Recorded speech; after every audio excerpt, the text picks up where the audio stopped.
Good evening, everybody. We'll start with the live session 4 today. I hope I'm audible. So we will, hello everybody, and today we will do the last session of for the course Introduction to History of Architecture of India. And this was a 4-week course, and today we will be doing the week 4 assignment 4, and it is the last live session for today.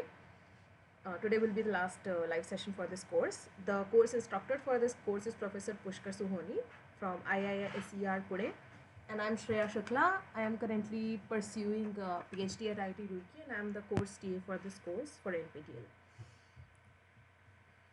So the syllabus covered in week 4 included princely states of India, talking about the various princely states in India after the fall of Mughal Empire, the princely states that emerged in India, and the architecture that they had.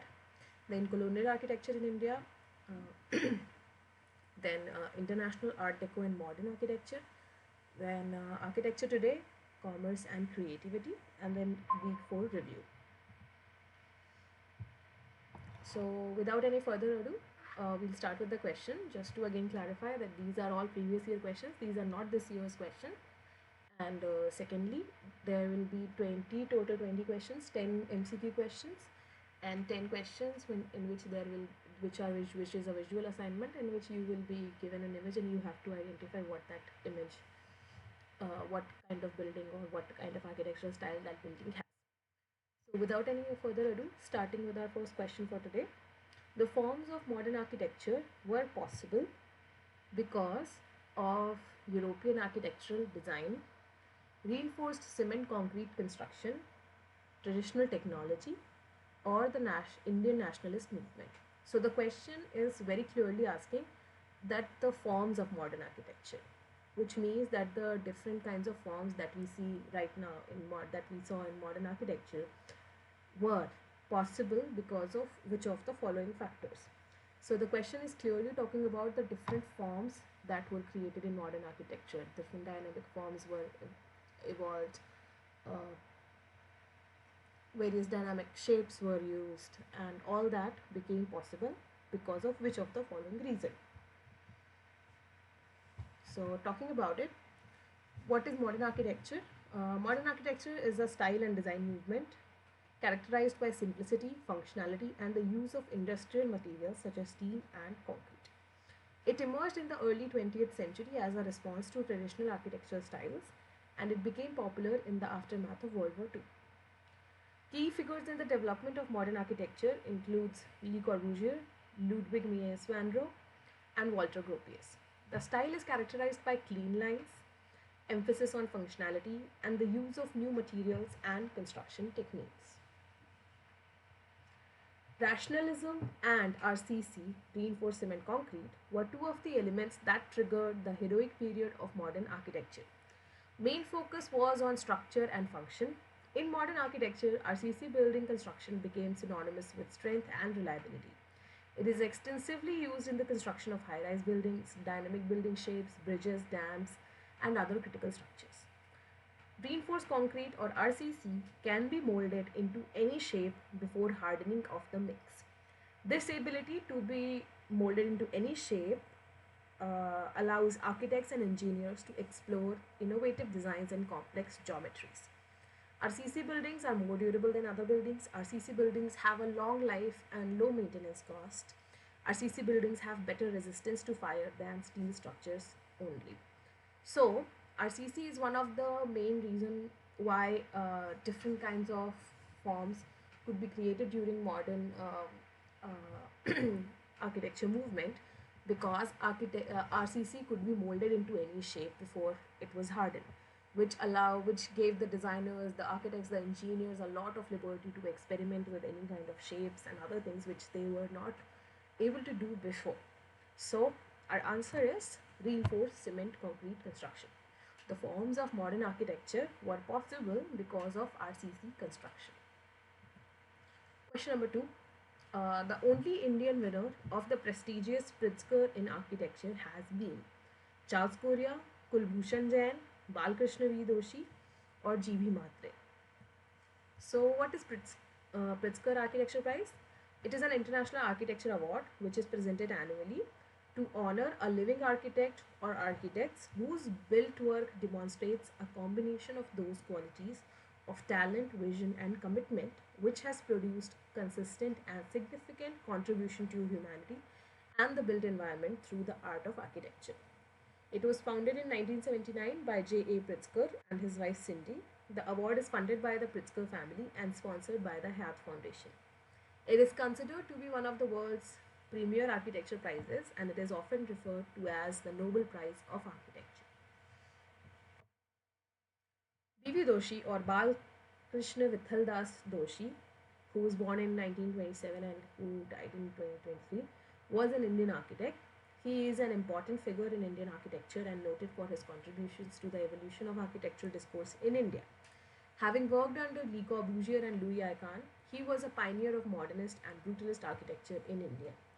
His noteworthy designs include Flame University in Pune, IIM Bangalore, IIM Udaipur, NIFT Delhi, Ahmedabadni Gufa, Sept University, and the Aranya Low Cost Housing Development in Indore, which was awarded the Aga Khan Award for Architecture. In 2018, he became the first Indian architect to receive the Pritzker Architecture Prize. He was also awarded the Padma Shri, Padma Bhushan, Padma Vibhushan, and Royal Institute of British Architects Royal Gold Medal for 2022. So our answer is Balkrishna V. Doshi, B.V. Doshi. The only Indian winner of the prestigious Pritzker Award in architecture has been B.V. Doshi. Question number 3. The British built in the following architectural styles: Neoclassical, Neo-Gothic, Indo-Saracenic, or all of the above.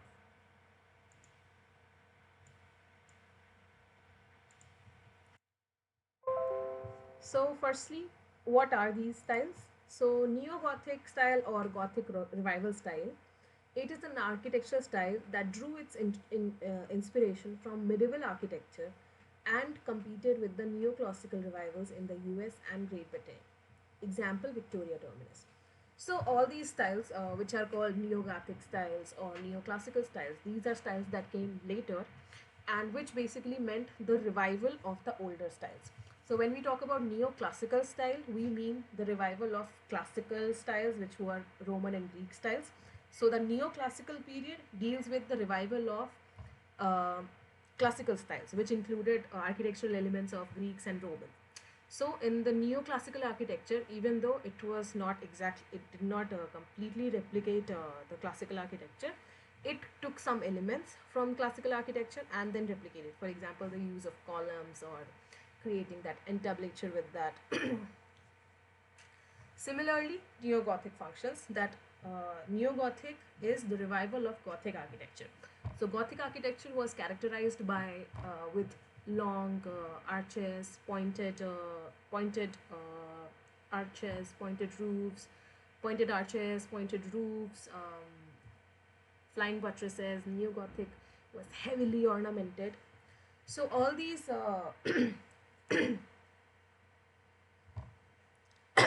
all these styles which came later, these neo-Gothic styles or neo-classical styles, these are basically revival of the earlier styles. So in case of neoclassical, it is sometimes referred to as classical revival architecture, just like Gothic. Neo-Gothic is also called Gothical revival. It is produced by it is characterized by grandeur of scale, simplicity of geometric forms, Greek and Roman ornaments. So I have added one example of each of these: Neo-Gothic, Neoclassical, and Indo-Saracenic. So example of Neo-Gothic is Victoria Terminus or Chhatrapati Shivaji Terminus in Mumbai. Neoclassical architecture, this Ripon building in Madras. And Indo-Saracenic architecture example, High Court, Hyderabad. So I have explained Neo-Gothic and Neoclassical. What was Indo-Saracenic? Indo-Saracenic was amalgamation of Indo-Islamic and Indian architecture with Neo-Gothic and Neoclassical styles of 19th century Britain with typical Western building plans. It was a revival architectural style mostly used in British architects in India.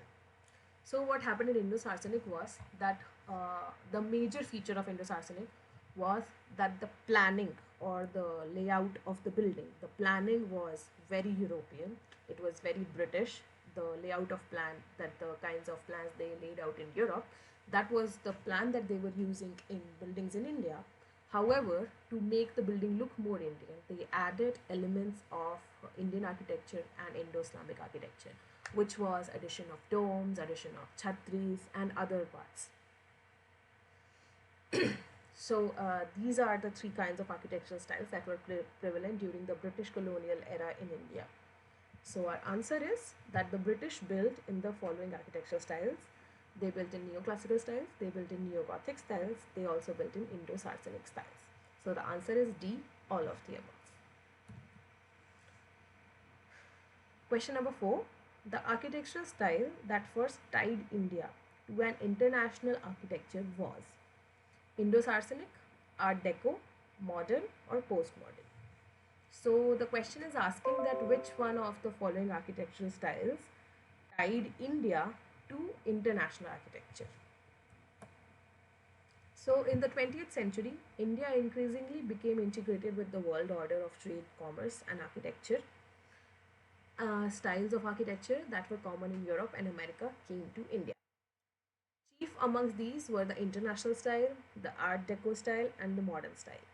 But in 1930s, as buildings tried to go higher and higher, architects started sculpting buildings in ways that buildings looked like unified objects. The ornament was not something applied to buildings, but the building itself was ornament. This sensibility led to the rise of a style called Art Deco, of which we have a number of examples in India, particularly in presidency towns, Bombay and Madras.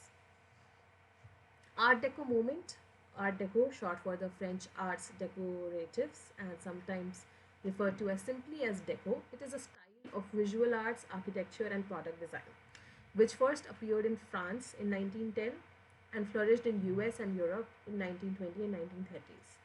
It is an eclectic form of art that combines handcrafted traditional motifs with machine-made imageries.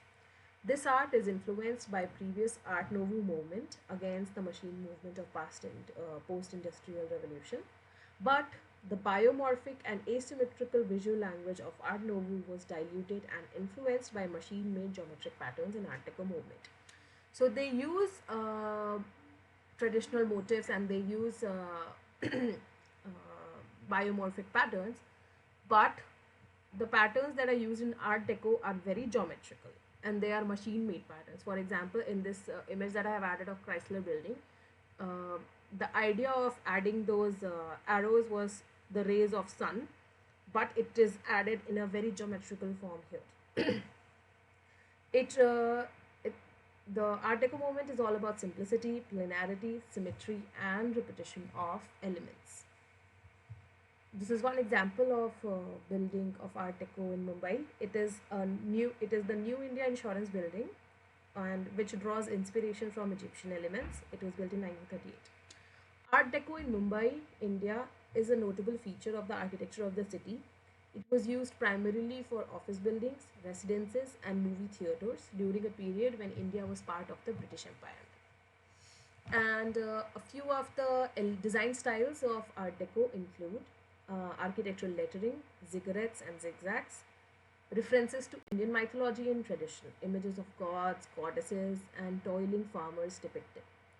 Streamlining, drawing out forms and arches, contours inspired by aerodynamics of trains and planes. Streamlining in the sense that use of curves, streamlined bodies inspired from the trains and planes, which became very prevalent in that during that time in the world. Then nautical design, which is the design of ships, and Mumbai being a port city, structures were influenced by porthole style windows and observatory towers.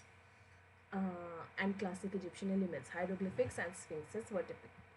So the answer is that the architectural style that first tied India to an international architecture was Art Deco.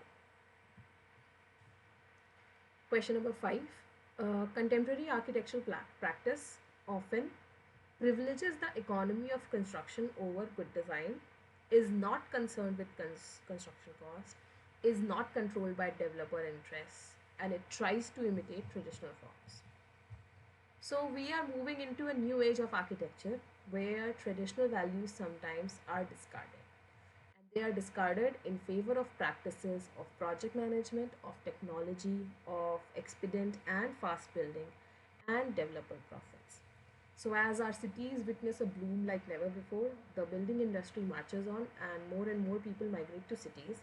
We have the need to build buildings then of new types serving completely new programs. We have to keep in sight both past and the future.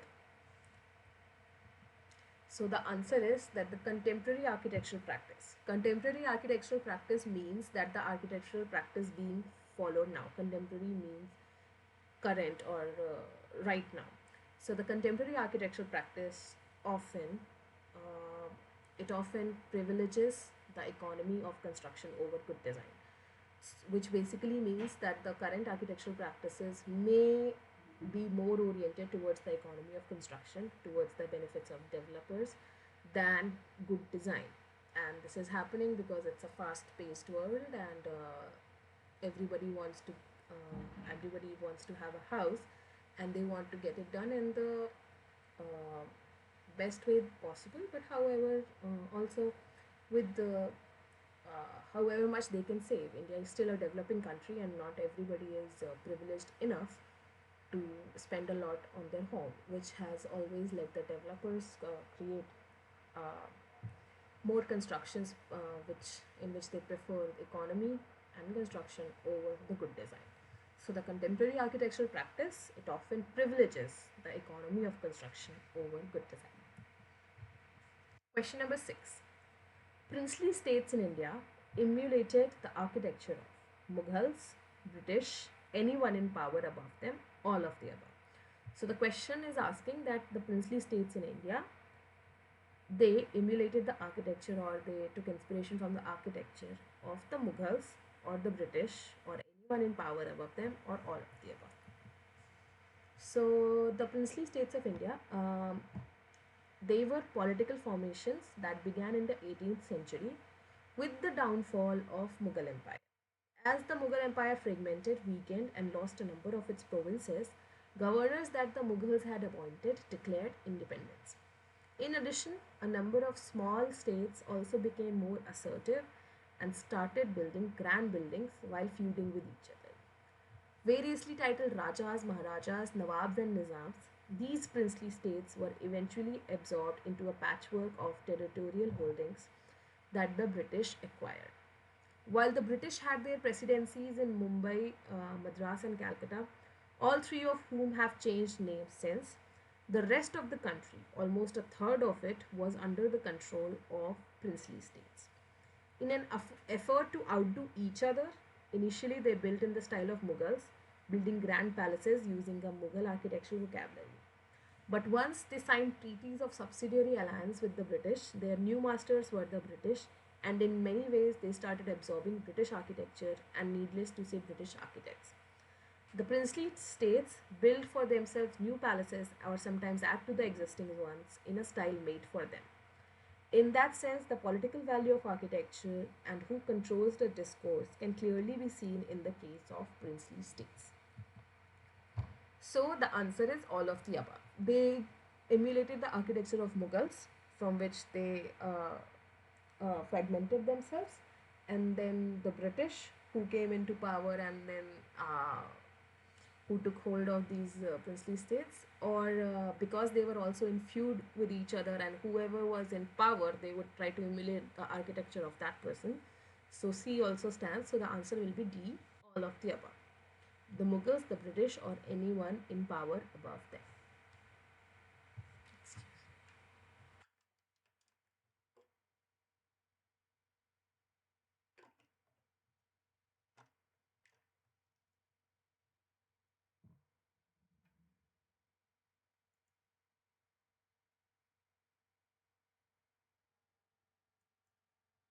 Good practitioners of modern architecture in India maintained local and contextual connections, rejected all traditional values, emulated building forms from Europe with no context, or recreated traditional Mughal architecture. So, this is the timeline of modern Indian architecture from pre independence to 21st century. So first we had Indo-Saracenic colonial and Art Deco. Then we had modernism in India, and this question is specifically about modernism in India. Then revivalism. Then Western architects in India. Then first generation of Indian architects. Uh, then CPW, role of CPW, then critical regionalism and post-liberalization, then contemporary developments, then environmental consciousness, and then search for a new architecture. So this is the timeline from pre-independence to 21st century for modern Indian architecture. So it is a modernist interpretation of a traditional past, the modern architecture in India. Something Indian modernism has done particularly well is to try and seek with the past, to seek a connection with the past. While Indian modernism, like with Korea and B.V. Doshi, will have references to India's world heritage, none of these references replicate things done in India. The building is completely modern and the spaces that it creates are also unlike anything seen historically. So while you have an homage, a reference, an ode to the past, the spaces created by Indian modern architects were completely new. Indian modernism also had to respond to climatic conditions in India. So what happened was that all these architects, the first generation of Indian architects, Charles Correa and all of these other people, they went outside India to study, and then when they came back to India, they learned the style there, the modern styles there. They trained under Ludwig Mies van Roo and other people. So when they came back to India, they started applying the international principles in India. However, they had to change the definition of modernism in the context of India, specifically answering to the local climate, local conditions, and other things. So that gave a rise to another architectural style common to in India, which was called Indian subcontinent actually, which was called critical regionalism. It is an approach of architecture that strives to counter the placelessness and lack of identity of the international style, but also rejects the whimsical individualism and ornamentation of postmodern architecture. So they counter the lack of identity of the international style, but they also reject the ornamentation that postmodern architecture brought with it. So critical regionalism seeks to provide an architecture rooted in the modern tradition but tied to geographical and cultural context. So this is exactly what happened there, that the modern architecture of India, it was rooted in modern tradition, but it was tied to geography and cultural context of India. So it is not just regionalism in the sense of vernacular architecture. It is a progressive approach, it is a modern approach, but they mediate between the global and local languages of architecture. It is an architecture rooted in modernism but tied to geographical and cultural context. And the phrase critical regionalism was coined by Sri Lankan architect Minit De Silva. So our answer is that the good practitioners of modern architecture in India, they maintain local and contextual connections. They did not only take learnings from modern architecture, learnings from international styles. They also maintain the local and contextual conditions, specifically in terms of climate, geography, and the culture. Question number 8. Chandigarh was designed by B.V. Doshi, Louis I. Kahn, Le Corbusier, Charles Correa. So Chandigarh is a union territory and planned city in northern India, serving as the shared capital of Punjab and Haryana. Chandigarh was planned by famous Swiss-French architect Le Corbusier, and it is located at the foothills of Shivaliks. It is known as one of the best experiments in urban planning and modern architecture in the 20th century in India. Chandigarh is one of the earliest planned cities in post-independence India and is internationally known for its architecture and urban design. Most of the government buildings and housing in the city were designed by a team headed by Le Corbusier, Jane Drew, and Maxwell Fry. Chandigarh's capital complex, as part of a global ensemble of Corbusier's buildings, was declared a World Heritage Site by UNESCO at the 40th session of the World Heritage Conference in July 2016. So this was the first plan of Chandigarh that Le Corbusier designed. He divided the city into 63 sectors. And the primary module of the city's design is a sector of size 800 into 1200 meter each. Each sector is a self-sufficient unit having shops, school, healthcare centers, and places of recreation and worship. And it was designed as analogous to human body, where the head had the capital or the administrative area, the heart had city center or the commercial center, which was sector 17, lungs, the leisure valleys, the open spaces and sector greens, and the circulatory system, which is the road network V1 to V7. So these are the V1 to V7 road network of Chandigarh. The road of the cities were classified into 7 categories known as the system of 7 Vs. V1 is fast roads connecting Chandigarh to other towns. V2 is arterial roads. V3 is fast vehicular roads. V4 is free flowing shopping streets. V5 sector circulation roads. V6 access roads to houses. V7 footpaths and cycle tracks. And these were some of the important architecture feature that Le Corbusier used in the buildings that he designed for the Capitol complex in Chandigarh, and which included Parasol, Brise Soleil, both of which are solar devices to counter solar heat gain, and deep overhangs and verandas, dense greenery, water body, and roof garden. So our answer is Chandigarh was designed by Le Corbusier. Question number 9. The Marathas built palaces that borrowed architectural elements from the Mughals, were based on vernacular domestic architecture, both of the above, none of the above. So what happens, I think the question needed a little more specificity by if they could have added a date over here. So the answer actually here is, as provided to us by the NPTEL, is none of the above, because that the 18th century palaces that the Marathas were building, the Holkars were building in Maharashtra in different regions. Holkars were ruling the princely state there near Nashik, was completely inspired by British architecture or colonial architecture. It did not borrow elements from the Mughals. It had intrinsic wood details, but the planning and the style outside, they were all taken from British colonial architecture. So they were not based on vernacular domestic architecture, and they did not take elements from Mughals. Specifically, the palaces that were built in the 18th century in the architecture of the princely states. So the answer is none of the above. Question number 10.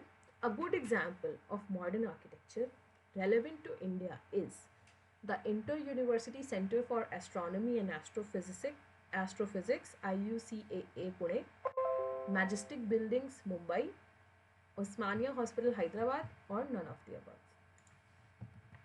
So these are the images. This is IUCAA Pune. It was designed by Charles Korea. Then we have few of the majestic buildings in Mumbai. Then we have Osmania Hospital Hyderabad. So Osmania Hospital Hyderabad is an example of Indo-Saracenic architecture, and few of the majestic buildings of Mumbai are example of Neo-Gothic and Neoclassical and Indo-Saracenic architecture, while IUCAA Pune, designed by Charles Korea, is an example of modern architecture. It uses concepts from Indian history like the use of courtyards and other things, but it has a very modern vocabulary in which the forms are very minimal and there is no heavy ornamentation. And yeah, so our answer is IUCAA Pune, the Inter-University Center for Astronomy and Astrophysics. So this was all for the verbal assignments. Now we will do the visual assignments, which are 10 questions based on images. So first is this image has been given and you are asked to identify. This is an image of Kanchenjunga Apartments. You have to identify who designed Kanchenjunga Apartments: Achyut Kanvande, Balkrishna V. Doshi, Charles Korea, or Ravindra Bhan. So Kanchenjunga Apartments are apartments located in Mumbai. It was designed by Charles Korea in 1983. They are based on the bungalow design, which means that Mumbai being a place where chawl system is there, where people live in really scarce or small areas, Wanted to have wanted people to have this luxury of having bigger open spaces in the apartments to give the feel of a bungalow. So the entire Kanchenjunga apartments is characterized by double-story open spaces, or you can say balconies or terraces, whatever. And the concept was based on the bungalow style of building. They are Kanchenjunga apartments were a direct response to the present culture, the escalating urbanization, the climatic conditions of the region. They pay homage to the vernacular architecture that once stood on the site before the development in a number of ways. Korea pushed its capacity for ingenious cellular planning to the limit, and it is evident from the interlock of four different apartment typologies, varying from 3 to 6 bedrooms each. The building is 32-story RCC structure with 6.3-meter cantilevered open terraces. The central core is composed of lifts and provides the main structural element for resisting lateral loads. The concrete construction and large areas of white panels bears a strong resemblance to modern apartment buildings in the West, perhaps due to Korea's Western education. However, the garden terraces of Kanchenjunga apartments are a modern interpretation of a feature of traditional Indian bungalow, the veranda. So our answer is Charles Korea. Kanchenjunga is designed by Charles Korea. Then this image has been given of Bombay Town Hall, and you are asked to identify which building style it is: Indo-Saracenic, Neo-Gothic, Modern, or Neoclassical. So Neo-Gothic means Gothic revival, and it draws its inspiration from the medieval architecture and completed with the neoclassical revivals in the US and Great Britain. Indo-Saracenic architecture was amalgamation of Indo-Islamic and Indian architecture with Neo-Gothic and Neoclassical styles of 19th century Britain with typical Western building plans. Then Neoclassical architecture is characterized by grandeur of scale, simplicity, geometric forms, Greek and Roman orders. Then modern architecture was prominent in the 20th century between Art Deco and late postmodernism movements. So looking at this building, it uses elements from Greek order. This is actually this is a Tuscan column because it has flutes in it. So this is a Tuscan column, which is a Roman column. So this is taking inspiration from the Greek and Roman temples, which were built in the classical times.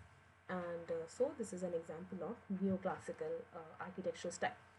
So our answer is the neoclassical. Then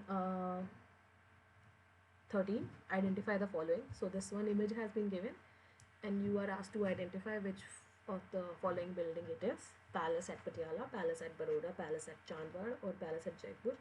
So this is actually the Palace at Chandwad, which is located near Nashik, and it was built by Holkars. And this palace was built in the comes in the princely architecture, princely states or architecture of India, and they use the same principles that all the princely states were using. That they wanted spaces to host people, so which meant having different gathering spaces, or you can say sabhas or gathering spaces, and they used similar architectural vocabulary as of the Britishers. So this palace at Chandwad, its elevation uses the architectural vocabulary of British colonial architecture. However, inside when you enter, they have used heavily ornamented timber ornamentation. So heavily ornamented timber has been used in the whole entire building of the Palace of Chandwad. So our answer is Palace at Chandwad.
Yeah, sorry. Question number 14. So there is this image that has been given, and then you are asked to identify the building. So Jawahar Kala Kendra, Jaipur by Charles Korea, IIM Ahmedabad by Louis Khan, SEPT Ahmedabad by B.V. Doshi, IUCAA Pune by Charles Korea. So this is actually an image of IIM Ahmedabad. It's entirely done in brick construction. It's a load-bearing structure in brick. So it was built, it is located in Ahmedabad and it was built in 1961. It was designed by Louis Khan. And this building recognizes the link between India's ancient architecture plus the surviving traditional brick technology plus the labor intensive construction. And it is characterized by these huge circular openings or semicircular openings and other geometrical patterns. And it is built entirely in brick, and which was not possible anywhere else before this building was built of this scale. So the answer is IIM Ahmedabad Louis. Then this building has been given, and then you are asked to identify the style: Art Deco, Modern, International, or Postmodern. So the recognizable symbols and design styles of Art Deco include, as we discussed before in the previous question, lettering, ziggurats, streamlining, which means the use of curved surfaces or streamlined bodies as inspired from planes and trains. Then use of nautical design, which means having porthole style windows, which means circular windows, Chinese windows, and having Egyptian elements and other points. So when we look back at this building, it has curved balconies, and then some architectural elements or some design style has been added in the front columns. So this is an example of Art Deco.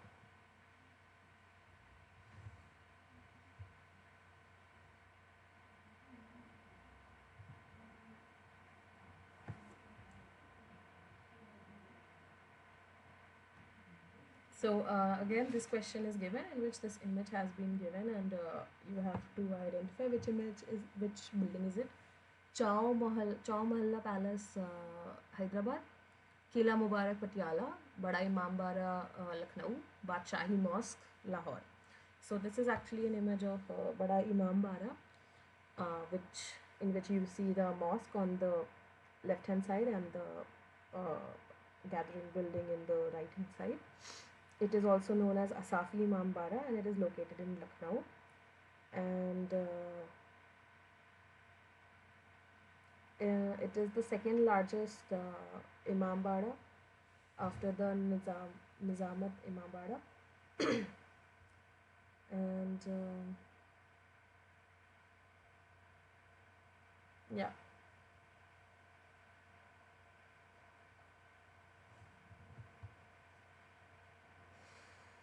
So as you can see, the mosque in this complex uses a lot of ornamentation of Mughal design, and it also incorporates some European elements, uh, and the use of iron in it.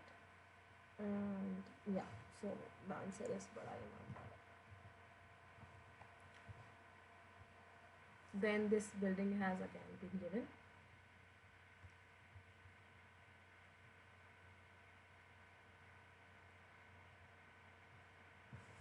In which you have to identify what is this building. So Indian Museum London, Royal Pavilion Brighton, Sezin Court House Gloucester, Raza Library Rampur.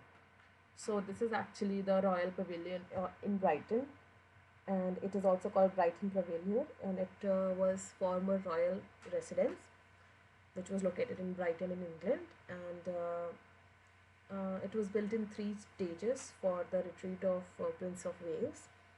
So when they were building this, that they wanted to build it in the Indian style, but the idea of Indian architecture was available to people in Britain via the paintings that some painters had drawn. So they only had an image of Indian architecture. They didn't really go there or see the buildings there much. So it was built from basically more or less based on the idea of imagination which they had received through pictures. So that's why they interpreted Indian buildings to look like this, with typically these onion shaped domes, these minarets, and then chhatris over minarets. So, so this is a heavily ornamented building in that style, and it is built in Indo-Saracenic style, which was prevalent in India. So the answer is Royal Pavilion, Brighton.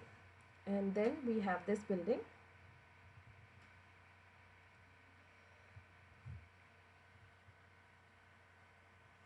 uh, Raza Library, Rampur, Tomb of Safdarganj, Delhi, Bada Imambara, Lucknow, Royal Pavilion, Brighton. So this is actually Rampur Raza Library, which is located in Rampur, Uttar Pradesh, and it was built by Nawabs of Rampur, and right now it is managed by Government of India. It contains collection of manuscripts, historical documents, Islamic calligraphy, miniature paintings, and other things. So our answer is, this is also an example of Indo-Saracenic style. So our answer is Raja Library, Rampur. Then we have this building, and we are asked to identify which is this building. Parliament Delhi, Umaid Bhavan Jodhpur, Vidhan Sabha Bangalore, Rashtrapati Bhavan Delhi. So this is Rashtrapati Bhavan Delhi, which again, after independence, India needed to establish a different architectural style for the new India, for the independent India, which needed to be modern also, and also not give away to its roots. So the grandeur they borrow from the British architecture, the use of small chhatris inspired from the Mughal and the Rajput architecture, and then the dome on top, which is inspired although from Mughal architecture, but the shame of the dome comes from the stupa of Sanchi. So this new vocabulary of new architecture for India after independence was established, in which architects wanted to establish something that did not have that looked a little different from the predecessors. And these buildings are not heavily ornamented, however they still derive from their predecessors. So the answer is Rashtrapati Bhavan. Then last question of the day, identify the following. This is actually this is one of the buildings in Capital Complex of Chandigarh, and it is designed by Le Corbusier. I'm forgetting which building is this, but you see the umbrella shaped, that's brise soleil, or brise soleil basically means an umbrella like device used to shade from sun. So they have used an inverted umbrella to provide shade from sun. So this is and then on the side also you see the use of different lures on the other side, with both of these are climate responses to climative responses to the climate responsive architecture to the climate of India. So our answer is Le Corbusier. So we were supposed to identify who was the architect of this building, and her answer is Le Corbusier. That is all for today. Please ask your doubts and questions, and I will try to answer as per my capacity. You can please write it in the chat box, and I will try to answer the question as per my capacity. In case I will not be able to answer your question, I would you can take my yeah, because this is the last session, then you will have to ask me any doubts you have today.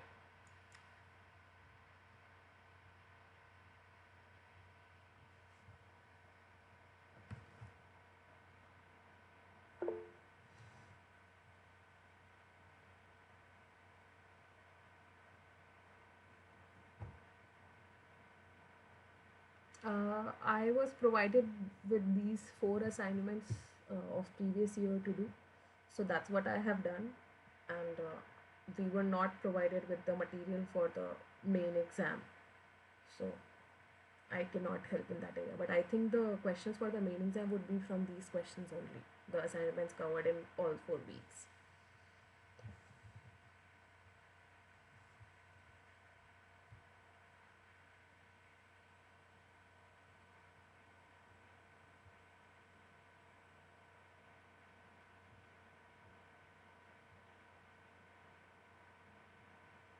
Mm, this I'm not aware of. Maybe you can write an email to NPTEL to ask for this, because I am not aware of this technicality. Maybe write an email to the NPTEL people. They can maybe sort this out for you. The contact for the or the email ID might have been given somewhere in the website.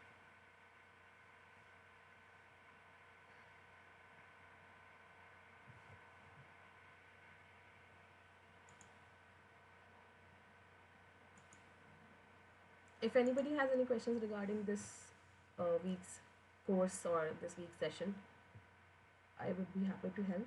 Please ask away.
If anybody has any questions, please ask regarding this session.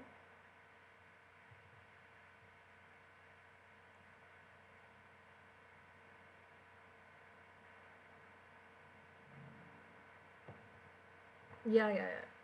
Only the 4-week videos that are covered, only questions will come from that part only. No other questions or out of syllabus questions will come. Details that have been covered in the NPTEL lectures will only come.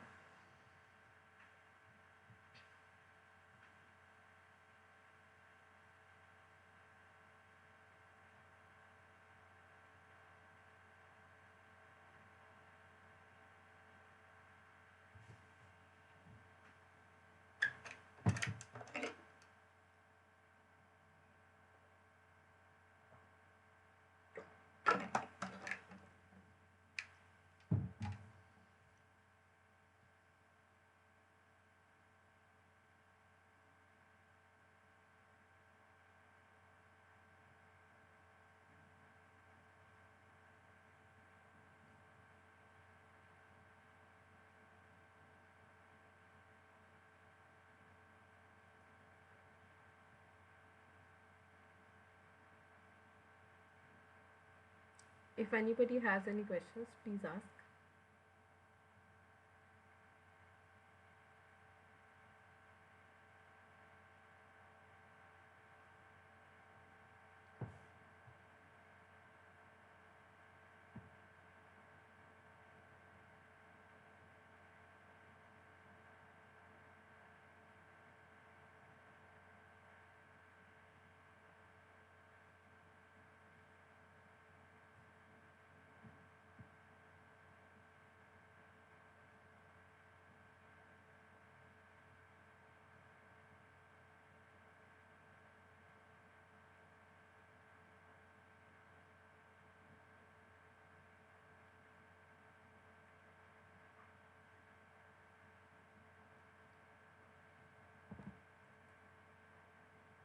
If nobody has any questions, we can end the live session.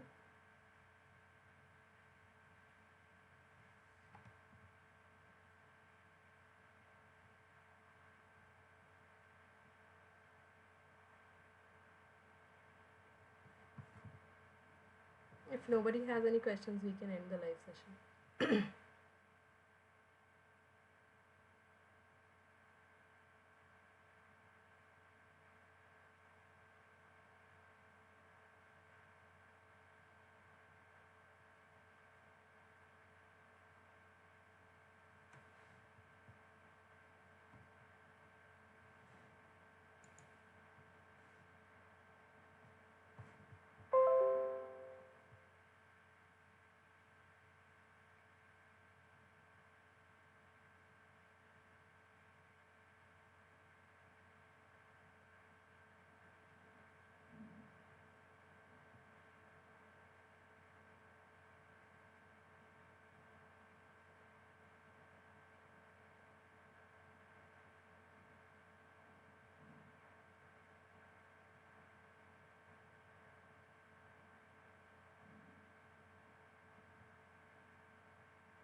If anybody has any questions regarding the content of week 4, please ask.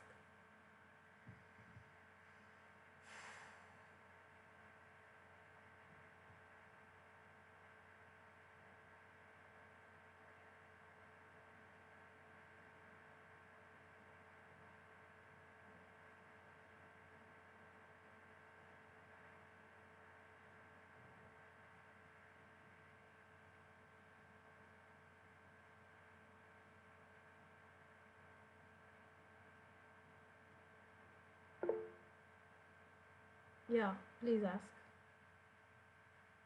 You can type your answer in the chat box. I avoid turning the mic on because it creates a lot of echo and chaos.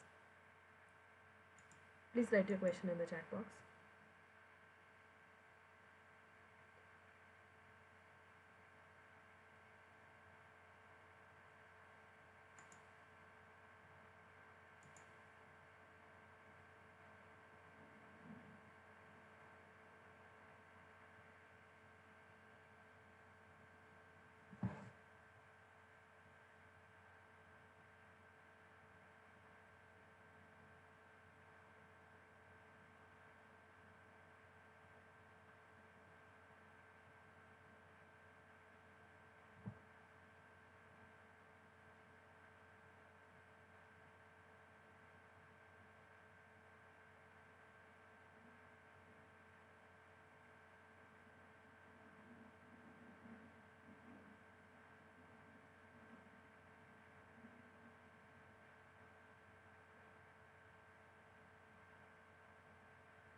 If anybody has any questions regarding this week's session, please kindly ask.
If anybody has any questions regarding this week's session, please ask.